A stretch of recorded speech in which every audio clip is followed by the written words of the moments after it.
What's good, everybody? Today we're here by popular demand, and of course by popular demand I mean Mr. Emmett LePage has asked me to do this in my last video's comment section.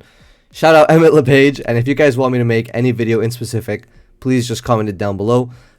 You gotta keep in mind, my mommy says I can't show my no-no squares on the internet, alright? So let's just keep it civil. Anyway, let's get right into it. We'll start off with the events that have already been announced, and I'm not gonna lie, we got some bangers coming, alright? So as we know, the first card of the year just took place, Volkanovski versus Diego Lopez 2. Volk, of course, got it done, as we all knew he would, right? No one doubted him. No one here picked Lopez by KO, right? We're all on the same page, right? All right, getting into it. First card announced. Coming up, we have UFC 326 Holloway versus Oliveira 2. So as you guys can probably already tell, we're not gonna do any fight nights. If I had to do fight nights, we'd have like 52. This would be a 52 slides presentation, bro. I'm not doing all that. So we're going to do numbered events, the stuff we care about anyways. Starting off, as you can see, top right corner is the check. That means this has already been made and confirmed.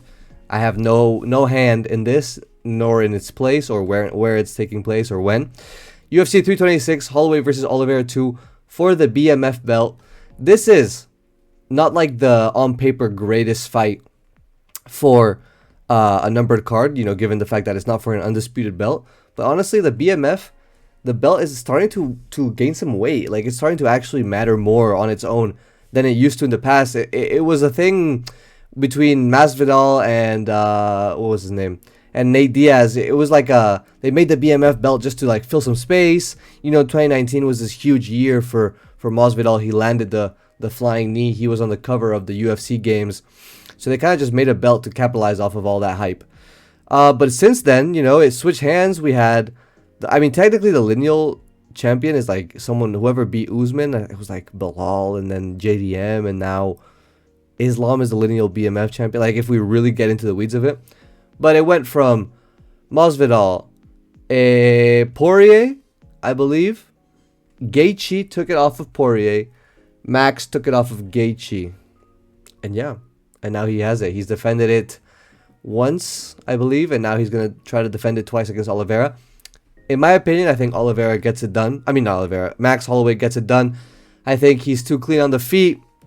You know, Oliveira has great Muay Thai striking, but it's not going to do nothing against Max's striking. He has way better range management. He's not chinny, even though he got knocked out by Topuria. He's not chinny. And I think he can do well enough not to get submitted. I've never really seen him. He has great takedown defense. He has great submission defense.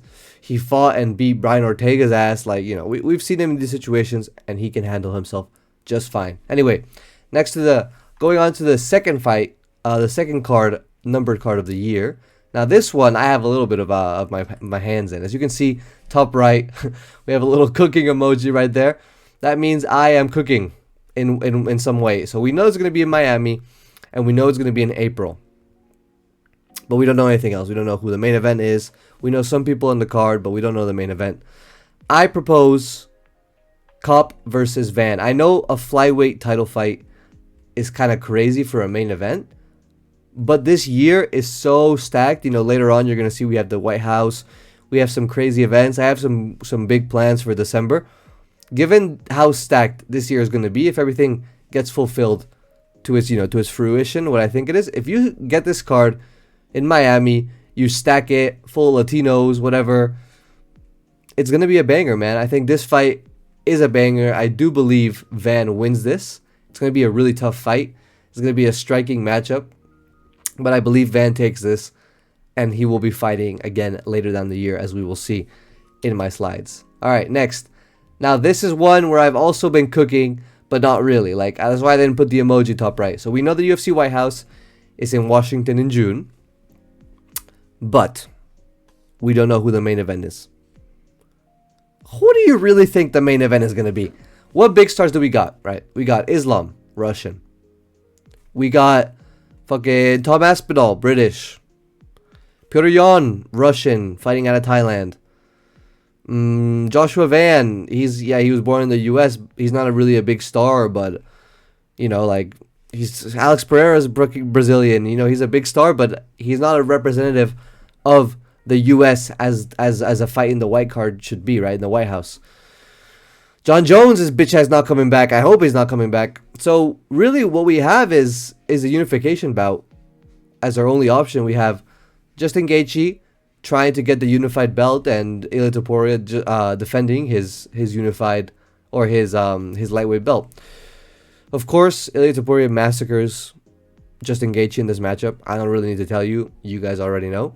But yeah, this is the fight that is most likely going to be the main event of the White House card. Justin Gaethje is a big star, big, flashy, entertaining, you know, and he's American, which is honestly the biggest factor here. You're gonna have fat fucking Lord Donald Trump. He's gonna be in the stands. He's gonna want to see some American fighters. So probably gonna get Derek Lewis on this card.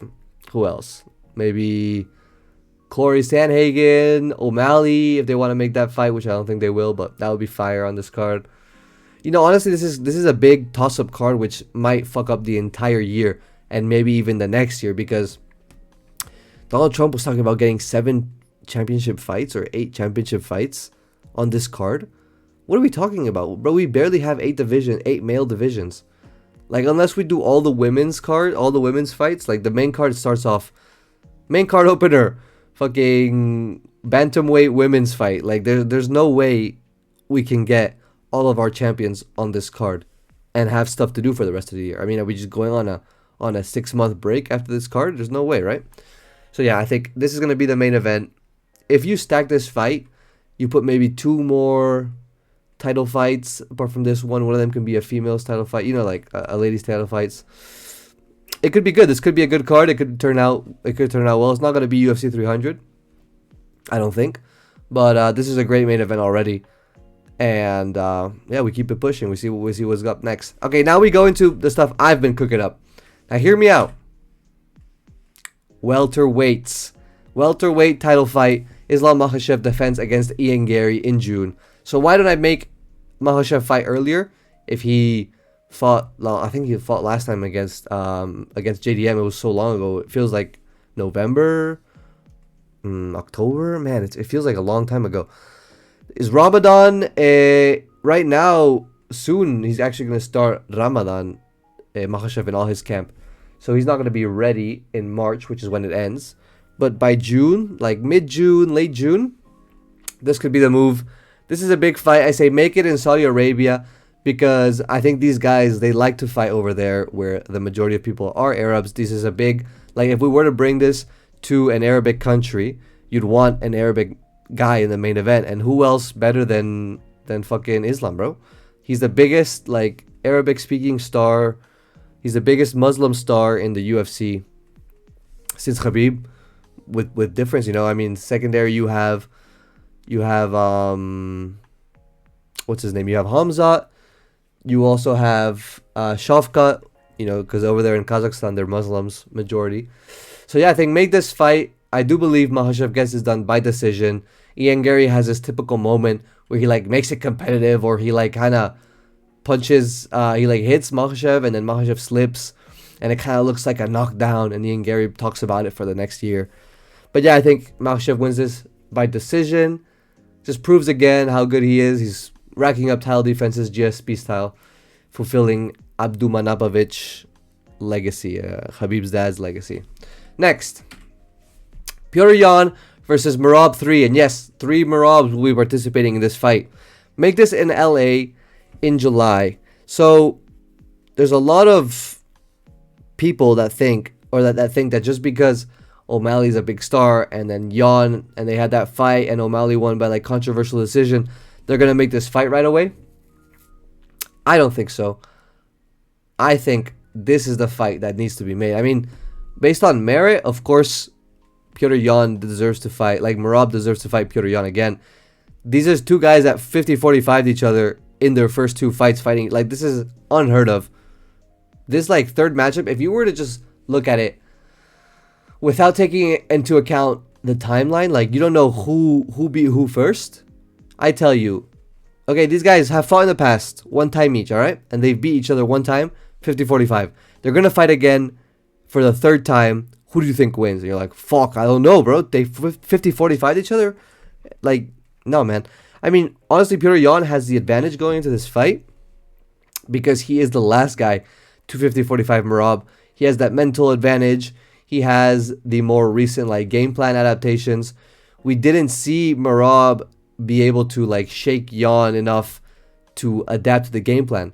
So if Merab comes in and he's adapted to the game plan he saw against Jan, it could be that Jan already had 2 or 3 more layers to his game, right? So we might see a different version of Jan, or 2 different versions of Jan. So I'd favor Jan in this matchup. I do love his style, but I do want Merab to win if it's possible. I want my boy back. He is still the bantamweight goat. He's still the bantamweight goat in my opinion. So yeah, let's see Merab back against Jan in July in LA. LA location is just one of the ones we got. I mean, there's a lot of Eastern Europeans living in LA, if that's something that interests. So Georgians, I'm sure. Russians, for sure. So yeah, let's see. Let's see how it goes. Next, Volkanovski just fought in this last event versus Movsar Evloev. Now, why was it so hard for me to find a regular picture of Movsar? Like, the only one he has, it's so cropped up to the point where you can't even see his belly button. And it doesn't look good on the, over here on the slides if I put it here. Anyway, so, as we know, Movsar and Murphy are fighting soon. They're going to fight soon on that London card. It's a fight night. And that's going to be the title eliminator for, or that's who I think it should be the title eliminator for Volk. And I do believe Movsar is going to take that. And I think it's not going to be close. I don't know why. I don't know what the narrative, I don't know why the narrative has been mounted that it's going to be a close fight or that Lerone Murphy can even win. I genuinely think this is the easiest money ever, is betting on Movsar to win this fight. He's better. I think he's younger. He has more experience. His wins are better. Like, he's beat Diego Lopez, who just fought for the belt 2 times. I know it was short notice, whatever. He's beat Aljamain Sterling, who used to be the bantamweight goat. Like, fucking Lerone Murphy's beat Emmett Murphy, and Emmett Murphy dunked him on his big ass head. Like, not Emmett Murphy, Josh Emmett dumped him on his fucking big ass head, like in the last round. And he beat Aaron Pico, who had just come into the UFC. I don't really rate those wins highly. I do believe Movsar is going to win. And then they're going to make this fight Movsar versus Volk. Make this in Miami. This is just the time of the year where you got to make this in Miami. You know, in August, summertime, party time. You're going to have people being outside, coming to the fights. Like, ticket-wise, this is the best time of the year to make it in Miami. But Volk just fought in Australia, so he won't complain about coming over to Miami. And Movsar, he's like a dog right now. He's going to do whatever the UFC tells him as long as it's for a title fight. This fight, I think Volk takes it. It's going to be very close. I think Volk takes it, and then he should retire. I hope he doesn't just win and stick around for one more. He's just like playing Russian roulette with his career at this point. But let's see this fight. Hopefully Volk can come back at this point. Hopefully Movsar doesn't get injured by his next fight. And if this instead of Movsar is Lerone, then man, I'll take it. Like, I just want Volk to beat and take an undefeated record from someone, and I don't want him to fight John Silva. Please. So keep him away from John Silva and make him fight Movsar. Next, UFC 331, Hamzat versus Imavov. Fucking hell. Made this in Qatar in September. I fucking hate this guy. You know Hamzat, if you've watched my other videos, this fucking guy is so inactive. He's going to be inactive until he fucking retires, and he's going to hang out to that belt forever, man. He's going to fight 1 time a year, and that's why I've only match made him 1 time a year, because anything more is unrealistic. Bro, how is it unrealistic for a fucking YouTuber to match you up 2 times? We already do unrealistic ass shit on the YouTube channel. We like match make fights that I know damn well are never going to happen, but we make them because it would be fun. And even I can't bring myself to put you twice a year. I just know it's just way too unrealistic. I could be like, bro, Ilia Topuria moves up to light heavyweight and knocks out Alex Pereira. And that would feel less unrealistic than matchmaking Hamzat twice a fucking year. Like, let's be for real. No one wants to see this fight. It's going to be the main event just because Hamzat's a big star. And based on the fact that the UFC, like, the casuals, yeah, they like Hamzat, whatever. But the people that actually care about the UFC, we're going to know this fuck-ass fight. We're not really going to care about it. People who want to go see the fight in person is going to be like, oh, fuck, Hamzat holding down Imavov for 5 rounds. So put this in Qatar. Those rich fucks only come for the main event anyway. They don't really care about spending that money. Again, having another Muslim, big Muslim star in a Muslim majority country is great for business. Is great for like the relations over there for those Arabic countries. And yeah, man, money-wise, that's the move. Make it in September. We're going to have 2 cards in September. Second one being UFC 332, Aspinall versus Gane 2. I should put 2 there. I mean, I don't even really count the first one. Make this in Paris. Look, I got some fucking bangers, I'm telling you. Coming up, like these, I have 2 cards, I believe 3 cards that are like kind of unrealistic based on numbered events. But if the UFC can get it done, please, please, this fucking Paramount deal, I hope it gives them the flexibility to these cards, because having a main event in Paris, in Europe, first of all, I don't have to be up until 6 in the morning watching these fuck ass fights. Second of all, this is a French fighter, bro. This is France's biggest star, maybe behind Benoit Saint Denis. I don't know. Right now they're kind of interchangeable. I have my French homie. Shout out to him. He knows who he is. My French homie would be super hyped to watch this fight. He was going with Gane the first time. I went with Aspinall. I'm still taking Aspinall. Fuck Gane. I don't hate him as a person. I just don't want him as a champion. I love Aspinall, like his personality. I like his fighting style. Hopefully he doesn't get fingered again in this fight. Make this in Paris, please, UFC. Trust UFC 332. I know the taxes would be a little different. They maybe fuck up the profits a little bit. But now that we're on a subscription basis, you can have some more fun with the cards, man. Like people they don't have to pay the pay-per-view anymore. You're not relying on American audiences anymore. And yeah, people over here in Europe, we're paying fees to watch the UFC. At least here in Spain, I think it's HBO that we're paying. But yeah, now that you're playing around with this kind of money, bring it to Paris, man. Bring it to Paris in September. Fuck it, make it for my birthday. And yeah, let's see this fight. We'd love to see this fight. The French people would love to see this fight. Maybe it's the one thing they wouldn't complain about as French people. Next, Van versus Tyra, UFC 333 in Japan in October. Yes, sir. Yes, sir. I don't know what time the cherry blossoms in Japan, but if this is cherry blossom season, that's fire. I told you guys Van would be back. Van versus Tyra. He beats Cop. He comes against Tyra. Tyra probably beats his ass. I'm not gonna lie, but that's not what matters right now. We know we're gonna say those predictions if this fight actually comes to fruition. This would be fire. First of all, Japan is one of the big like fighting capitals of the world. No matter like even if it's super small, they've got crazy judo. They invented jiu-jitsu. You know, they got karate over there. They got everything. Like they're great at wrestling too in the lighter weight classes, especially in the women's divisions. They're good at wrestling. Man, this is a great fight. You're definitely gonna sell out whatever arenas you got built over there. And for Van, he's Myanmar's first champion and probably only champion is gonna be for the foreseeable future, because who the hell is coming out of Myanmar, right? But Van versus Tyra would bring out all the people that can afford to come from Myanmar, and then all the Japanese fans. And again, we're on a Paramount deal, guys. We're streaming. We don't have to pay pay-per-view anymore. We can watch things delayed. You can watch it the day after if you don't want to stay up until 6 like my bitch ass. This is a banger fight. You could put you could do Yuri Prohaska on the undercard co-main event. You could have Khalil Roundtree on here. He also likes to fight in Asia. You could have Kyoji Horiguchi opening up the main card. Man, I'm cooking. These fights would be fire. Japan card, banger. Let's make it happen, Dana. Please! Next. November. UFC 334. Holloway versus Arman for the interim lightweight belt. Either interim or the vacant lightweight belt. In New York, the Big Apple, in November. So, as I said before, for the first card of the year, I believe that Max Holloway is going to beat Charles Oliveira, likely by decision or late TKO stoppage. And by this time, Arman, he's more than made his case for the number one contender. Ilya doesn't want to fight him. The UFC doesn't want Ilya to fight him. I don't think it's a ducking situation. I think it's like a favor situation, and they don't really like Arman, and he kind of fucked up a couple events for them. He almost fucked up the Dan Hooker event. Make Holloway versus Arman. This, honestly, is one of those fights where I've never really put that much thought into it. And I was like, whoa. These two guys can fight each other. Like, guys, these two guys can fight each other. This is an option that can happen in the near future. At this point, Max Holloway will have the Justin Gaethje win at lightweight, the Dustin Poirier win at lightweight. Who else? Has he beat someone else? I think that's it. He's got those 2 wins at lightweight.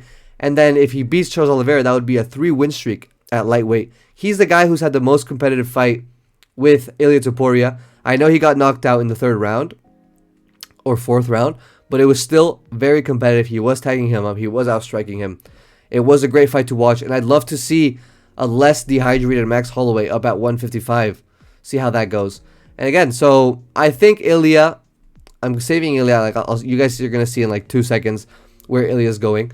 But the reason this is for the either interim or lightweight or vacant belt is because Ilya's gonna be doing some stuff, some shenanigans in the meanwhile. And even if he doesn't do those shenanigans, Ilya's low-key inactive, guys. I'm not gonna lie. Ilya's pretty inactive, so we could see this regardless or not if he's doing these shenanigans, which are coming right up. Right before I talk about Ilya, one of 2 December cards, UFC 335. The winner of the Merab versus Yan fight fights Sean O'Malley, unless it's Merab. If it's Merab, fuck it, buddy. Let's go do something else. Let's make Merab fucking, I guess, Umar for the 2nd time, right? If it's Yan, which is the most likely answer right now, or is looking like, Yan versus O'Malley, man. He just beat Sadong. Sadong? Huh? Song Yadong. He just beat Song Yadong. And that's enough. Honestly, for the UFC, that's enough for him to get a title shot. I'm not going to lie. For me, that's not enough. But who fucking cares, bro?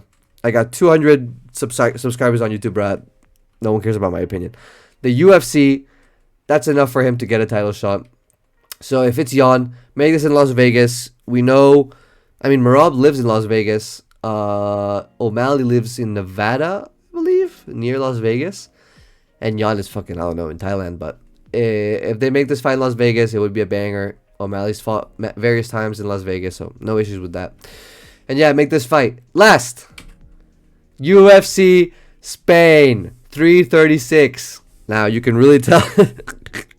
You can tell who's making this card, right? You can tell I'm from Spain making these fights. But UFC 336, make it in Spain, make it in Madrid, in the Bernabeu. We can close the stadium. No worries with the rain and all that. Ilia Topuria goes up to welterweight against Islam Makhachev, who has just defended his title against Ian Gary. So this is assuming Ilia beats Gaethje, alright, is a sky blue looking ass. And then this is also assuming Makhachev beats Ian Gary. And a third assumption, because fuck it, that since we're in the Paramount era, we're in the undeserved title shot era, undeserved triple champ era, I guess. We're letting Ilia Topuria, as the big star he is, go up, challenge for the 3rd belt, potentially make history in Spain, his hometown, in front of his home fans. If this fight gets made, bro, I'm buying tickets. I don't care if I'm in the nosebleeds. I don't care if I'm fucking 30 rows up and I can't see shit. Bro, if I could get a whiff of Ilia Topuria's air while he's fighting Makhachev, that's enough for me, dog. I'm not gonna lie. This fight would be a banger. You guys can't tell me this fight's not fucking amazing, no matter what. Like, I know he's going up 2 divisions from where he was originally. Technically 3 since he started out at bantamweight. Kept missing weight, but man, make this fucking fight, UFC. Like, just fuck it at this point. You know, we made Justin Gaethje versus Paddy Pimblett for an undeserved interim lightweight belt. So just do it at this point. We're not switching up on nobody. We're not a sport no more. What DJ say? We're just for entertainment. So make this fight. You know, just double down, make this fight banger, and yeah, let's see it, man. I'm hyped. I'm getting hyped watching this. I know this is not gonna happen, but I'm getting hyped just thinking about it. Thank you guys for watching. What do you think about my fights? What do you think about the Paris card with Aspinall and Gon, the Japan card and Van versus Tyra, and the card in Spain? Am I cooking? Let's be honest, guys. Am I cooking? I know I'm cooking, all right? So, yeah, thank you guys for watching. I'm going to go take some multivitamin. See you later.